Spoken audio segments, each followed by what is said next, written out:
Assalamualaikum warahmatullahi wabarakatuh, dulurku semuanya. Pada video kali ini saya akan mengajak panjenengan semuanya untuk lagi-lagi harus membahas corona ya. Ya, corona sampai saat ini menjadi sesuatu yang menarik untuk dibahas. Pasalnya, keberadaan corona ini memiliki imbas yang cukup luas. Baik dari sektor pendidikan, sektor ekonomi, kebudayaan, dan lain sebagainya. Semuanya kena imbas begitu. Nah, yang sedang ramai saat ini adalah munculnya seorang yang mengaku dokter dan mengeluarkan statement yang cukup menarik saya rasa tentang ketidakpercayaannya kepada kasus corona. Dan tentu hal ini menimbulkan reaksi-reaksi publik seperti reaksi yang dilontarkan dari Dr. Tirta. Ya, mungkin duluku semuanya sudah kenal siapa Dr. Tirta. Dia marah, dia kesal, dia juga emosi. Ya walaupun Dr. Tirta ini kalau ngomong biasa juga seperti emosi ya. Karena sudah karakternya. Ya.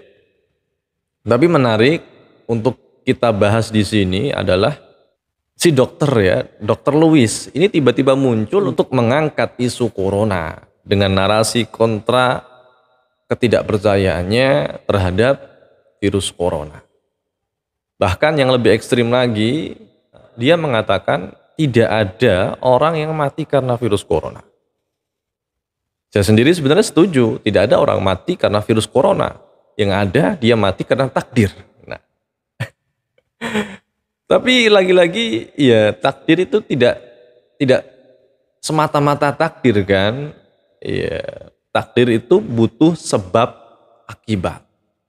Nah, di sini mungkin yang tidak dipahami oleh Dr. Lewis mungkin ya, adanya sebab akibat ini adalah penunjang untuk terjadinya sebuah takdir. Ya logikanya sangat sederhana sekali, tidak mungkin Anda langsung seketika menjadi kaya. Pasti ada faktor-faktor penunjang agar Anda bisa kaya. Ya seperti mungkin bekerja, mendapatkan warisan dan lain sebagainya. Ini faktor. Nah, kekayaan sendiri itu termasuk takdir. Allah Subhanahu wa taala memang sudah menggariskan orang ini akan menjadi kaya suatu saat nanti, orang ini akan ditakdirkan miskin, orang ini akan ditakdirkan biasa-biasa saja. Ya, memang sudah ada takdirnya. Tapi untuk menuju takdir itu ada sebab akibat yang memang skenarionya sudah dibuat oleh Allah. Begitu juga dengan kematian. Kalau Dr. Lewis mengatakan tidak ada orang mati karena corona, saya setuju. Karena Allah sudah berkehendak. Bukan karena virus, bukan karena apa. Tetapi sekali lagi, adanya virus atau sebab lain itu menjadi jembatan untuk menuju takdir itu sendiri. Orang mati karena corona, tidak. Orang mati karena takdir Allah. Hanya saja penyebabnya bisa jadi corona, bisa jadi diabetes, bisa jadi DBD, bisa jadi kecelakaan, bisa jadi bahkan hanya tidur-tidur saja. Kemudian Allah mentakdirkan dia meninggal dunia. Munculnya Dr. Lewis ini kemudian menjadi viral dan banyak yang membagikan. Ya lagi-lagi orang yang membagikan konten yang dibuat oleh Dr. Lewis ini, ya sekali lagi orang-orang yang tidak percaya corona. Bukan sebenarnya mereka tidak percaya sih kalau menurut saya. Tapi orang-orang yang sudah lelah menghadapi situasi pandemi seperti ini. Bisa jadi mereka itu kena imbas dari segi ekonomi, bisa jadi. Dan hal-hal lain. Sehingga mereka mendukung narasi orang-orang yang tidak peduli atau tidak setuju atau tidak percaya kepada virus corona. Dan saya rasa ini wajar dan lumrah begitu. Karena memang sekali lagi pandemi ini membuat orang-orang benar-benar membuat orang bosan ya. Bukan hanya bosan, tapi juga banyak hal yang hilang dikarenakan pandemi ini. Pekerjaan, penghasilan, habit, kebiasaan yang ada sebelum pandemi, bahkan mungkin sahabat pun juga banyak yang hilang karena jarang bertemu kan. Toh juga pacar yang hilang, nggak pernah kencan, sekali kencan langsung diobrak, suruh bubar, nggak boleh berkerumun. Aduh, Tapi begini, Dr. Lewis ini ya sah-sah saja dengan statementnya. Sah-sah saja ketika dia berpendapat seperti itu. Namun yang perlu diingat, pendapat itu boleh silahkan. Tapi ketika pendapat itu bertentangan dengan apa yang ditetapkan oleh pemerintah, ini yang perlu dihati-hati. Dana dari pusat, dana dari pemerintah yang dikeluarkan untuk menangani pandemi ini ya tidak sedikit begitu loh. Artinya apa? Artinya pemerintah sangat serius dalam menangani pandemi ini. Mbok ya, ya dihargailah. Belum lagi nakes, tenaga kesehatan. Mereka juga sangat serius begitu. Keseriusan mereka bisa kita lihat ketika mereka menggunakan APD. Keseriusan kita bisa kita lihat ketika mereka merawat pasien yang terkonfirmasi positif. Keseriusan mereka bisa kita lihat ketika mereka terkena imbas, kemudian mereka harus karantina.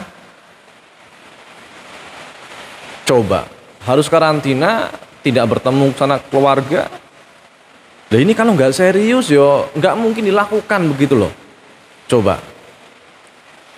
Sudah dengan usaha demikian, kemudian ada segelintir orang yang dengan mudahnya, virus corona itu nggak ada. Siapa yang nggak sakit hati? Siapa yang nggak merasa diremehkan begitu dengan usahanya yang cukup luar biasa? Saya tidak bisa melarang orang-orang yang memang dari awal mereka tidak percaya virus corona. Ya tidak bisa dong. Ini menurut keyakinan. Tapi hal-hal seperti itu jangan dipublik lah. Ini tidak etis ini. Namanya etika kalau saya menilai nuraninya ini kurang peka begitu. Cobalah lihat bagaimana keseriusan negara, bagaimana keseriusan pemerintah, bagaimana keseriusan tenaga kesehatan dalam menghadapi pandemi yang saat ini kita rasakan bersama. Kok enteng sekali tiba-tiba mengatakan virus corona nggak ada. Ini nggak etis. Dan yang kedua, saya menilai Dr. Lewis ini adalah dokter yang pansos dengan corona. Kenapa? Pertanyaannya sederhana. Sebelum dia mengeluarkan statement yang kontra dengan corona, dengan pandemi ini, dia tidak percaya dengan pandemi ini. Ada yang kenal? Siapa Dr. Lewis? Tidak ada. Melalui momen ini, dia mencuat ke publik dengan mengeluarkan statement yang saya rasa cukup berani ya, walaupun belum tentu bisa dipertanggungjawabkan secara ilmiah. Ini pansos terhadap corona. Berarti sebenarnya Dr. Lewis ini sebenarnya dia percaya corona. Kenapa? Karena menanggapi. Kenapa? Karena dia pansos. Tidak mungkin dia pansos dengan sesuatu yang tidak ada. Begitu. Ya ini logika saya sih, Anda boleh setuju dan tidak. Menurut saya pribadi, Dr. Lewis ini adalah orang yang cerdas. Kenapa demikian? Dia bisa menelurkan sebuah teori yang walaupun absurd gitu ya. Tapi itu cerdas begitu. Walaupun dia ngarang, karangannya itu bagus gitu. Kenapa saya bilang bagus? Karena banyak yang percaya dan banyak yang menyebarkan konten-konten yang baru-baru ini dia buat, ya entah dengan stasiun televisi, entah dengan melalui podcast orang per orang dan lain sebagainya. Dia orang yang cerdas. Tapi entah kenapa kemudian kecerdasannya itu menjadi sesuatu yang tidak konstruktif. Ini yang menjadi pertanyaan. Atau mungkin beliau saking lamanya nganggur, tidak menjadi dokter, kemudian dengan halusinasi yang luar biasa. Karena sebagaimana berita yang saya dengar, Dr. Lewis ini STR-nya sudah tidak aktif dari tahun 2017. Melihat Dr. Lewis ini, saya pernah memiliki seorang teman dulur. Ini cerita nyata. Dia itu orang yang memiliki kepribadian yang sangat aneh. Dia tidak pernah mandi, Dia tidak pernah keluar dari kamarnya. Ini ketika saya di asrama ya. Teman-teman saya mungkin kalau yang melihat video saya ini, dia akan juga mengiyakan gitu. Tapi dulurku semuanya yang mungkin belum mengenal saya secara langsung, akan bertanya-tanya, masa iya sih ada orang seperti itu? Ini cerita nyata, ini cerita nyata. Saya pernah punya teman ketika di asrama dulu, di pondok pesantren. Itu karakter orang ini aneh. Dia memiliki kepribadian yang sangat aneh. Dia kuliah di kesehatan, di fakultas kesehatan. Dan pada saat itu fakultas kesehatan di tempat saya, itu menjadi fakultas yang berjuis begitu. Yang favorit begitu. Orang-orang yang bisa masuk ke sana ya bisa dikategorikan orang-orang yang mampu lah, karena bayarnya ya mahal. Tidak seperti fakultas saya, fakultas agama Islam. Ya, fakultas saya itu fakultas yang merakyat. Ya, fakultas yang bisa dimasuki siapa saja karena selalu terbuka untuk siapapun. Soalnya murah, Rek. Di samping itu ya nggak terlalu nggak terlalu terbebani dengan pikiran-pikiran untuk menghitung eksak ya, karena kan teori-teori agama itu relatif bersifat hafalan, bukan rumusan, kecuali kalau yang membahas tentang waris ya, tentang ilmu waris. Oke, saya akan kembali lagi ke cerita saya. Saya dulu pernah punya teman dengan kepribadian aneh. Dia itu tidak pernah mandi. Bukan tidak pernah mandi ya, jarang sekali mandi. Mungkin bisa 2 hari sekali dia mandi, 3 hari sekali dia mandi, tergantung moodnya kapan. Itu yang kepribadian aneh yang pertama yang saya saksikan sendiri. Ini pernah sekamar sama saya masalahnya. Yang kedua, dia tidak pernah keluar kamar. Kecuali dia mencari makan di kantin. Dan dia pun makan itu tidak seperti kita 3 kali sehari, tidak. Dia sekali makan, sekali keluar itu beli makanan banyak. Sekali makan dia makannya sehari bisa sekali. Tapi sekali makan itu banyak sekali. Misalnya dia beli nasi goreng, itu ketika dia beli sekali itu langsung 2 porsi. Dan itu dimakan sendiri, nggak ada tawar-tawar sama teman-temannya yang ada di kamar. Dimakan sendiri. Itu yang kedua. Dan yang ketiga, dia itu bajunya dia tidak pernah dicuci. Ketika baju kotor hanya dibalik saja. Coba bayangkan, baju ini mungkin 3 hari 4 hari sekali dia baru ganti. Itu pun tidak dicuci. Hanya dibalik, kemudian ditaruh di lemari lagi. Sampai baju yang lain habis, kemudian dia baru di laundry. Masya Allah. Itu yang keberapa, ketiga ya. Dan yang keempat, orang ini memiliki pikiran yang agak-agak porno begitu. Koleksinya majalah dewasa itu banyak sekali. Padahal di pondok pesantren loh. Tapi orang ini ya memang dia niatnya hanya kuliah ya, bukan ngaji atau apa. Tapi dia itu anaknya cerdas sekali. Cerdas ketika ditanya tentang teori-teori kesehatan, dia itu bisa menjawab. Padahal dia itu tidak pernah masuk di kampusnya. Tidak pernah kuliah sama sekali.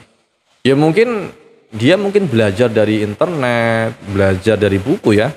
Tapi saya akui, dia cerdas. Bahasa Inggrisnya bagus. Dan ketika dia menjelaskan sebuah teori, misalnya saya tanya begini tentang kesehatan, dia menjawab dengan begitu gamblang dan cerdas. Dan yang terakhir, keanehannya adalah saya juga sempat mengerikan begitu satu kamar dengan dia. Dia itu ketika dia tidak senang dengan orang, dia akan mengancam. Dia ketika itu bawa suntikan, ya entah itu, kalau saya bilang sih dia dusta begitu. Bawa suntikan, dia ngomong, kalau kamu macam-macam tak suntik dengan ini begitu. Ini suntikan HIV loh. Ini bekas orang yang terkena HIV. Siapa yang nggak ngeri begitu? Aduh, kalau inget kacau orang ini. Saya juga nggak mau kalah ya. Saya juga nggak mau kalah. Saya bilang seperti ini. Kamu macam-macam sama saya, nyuntik saya begitu, tak setrum kamu kalau tidur. Akhirnya dia nggak berani kalau sama saya. Tapi kalau sama yang lain masih ngancem-ngancem. Sampai-sampai teman-teman itu ketika dia keluar nyari apa, teman-teman itu nyari suntikannya kemudian diumpetin. Suntikannya beneran, tapi wallahu alam itu bekas orang HIV atau tidak. Kalau saya menilai bukan ya. Karena virus HIV sendiri itu tidak bisa hidup tanpa inang begitu. Jadi walaupun itu disuntikan ya saya rasa ya percuma. Tapi pada saat itu ya pemahaman kita ya sebatas kalau itu HIV menular dan itu menakutkan gitu. Tapi sekali lagi dia cerdas. Dia cerdas. Nah, dari cerita saya ini apa yang bisa dulur ambil hikmahnya adalah kecerdasan seseorang itu tidak menjamin bahwa apa yang dikatakan benar. Karena bisa jadi kecerdasan itu dibalut dengan ilusi-ilusi semu, kemudian dia menelurkan sebuah teori, dan teori itu tidak bisa dipertanggungjawabkan alias lemah. Tapi pemaparannya bagus, gitu. Jadi sekali lagi, terakhir yang ingin saya sampaikan, masa Anda akan percaya dengan satu orang dokter yang tiba-tiba muncul begitu saja, kita tidak tahu track recordnya, kita tidak tahu apa jasanya dalam bidang kesehatan, kemudian kita langsung percaya begitu saja. Dan mengalahkan kepercayaan kita kepada dokter-dokter yang sudah teruji dan banyak berjasa. Ayo, monggo sekali lagi kita pikirkan, apakah ini tidak mengganggu hati nurani kita? Silakan Anda tidak percaya corona, silakan. Itu hak Anda. Tapi mbok yao kita menghargai mereka yang sudah bekerja, yang sudah jauh dari keluarga untuk membantu pemerintah dalam menangani pandemi seperti saat ini. Mereka lelah dulur, mereka lelah sekali. Kalau mereka boleh mengatakan dan berteriak, mereka akan berteriak sekencang-kencangnya. Tapi coba bayangkan, ketika tenaga kesehatan sudah merasa menyerah, di samping mereka lelah secara fisik, psikologis mereka juga lelah. Karena apa yang mereka sampaikan ada yang menyangga, oh dusta, oh bohong. Itu teori konspirasi. Coba bayangkan. Ketika mereka lelah dan mereka mengibarkan bendera putih, apa jadinya? Kemudian ketika rumah sakit sudah tidak ada tenaga kesehatan lagi, tidak ada orang-orang yang peduli, ketika ada orang sakit, walaupun bukan corona, DBD, panas, tipes dan lain sebagainya, terus siapa yang menangani? Mereka sudah menyerah kok dengan kondisi seperti itu.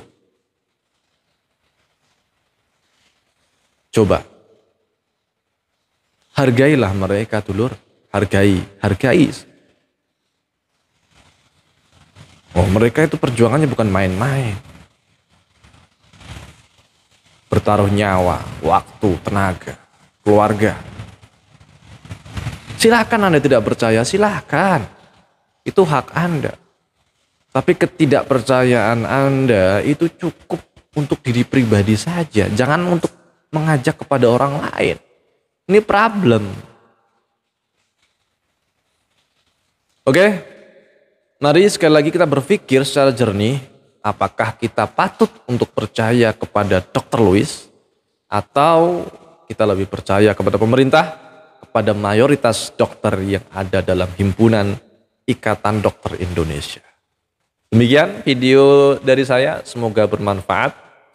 Kalau jenengan suka dengan konten ini, boleh dibagikan biar menambah pengalaman berbagi dengan yang lainnya. Assalamualaikum warahmatullahi wabarakatuh.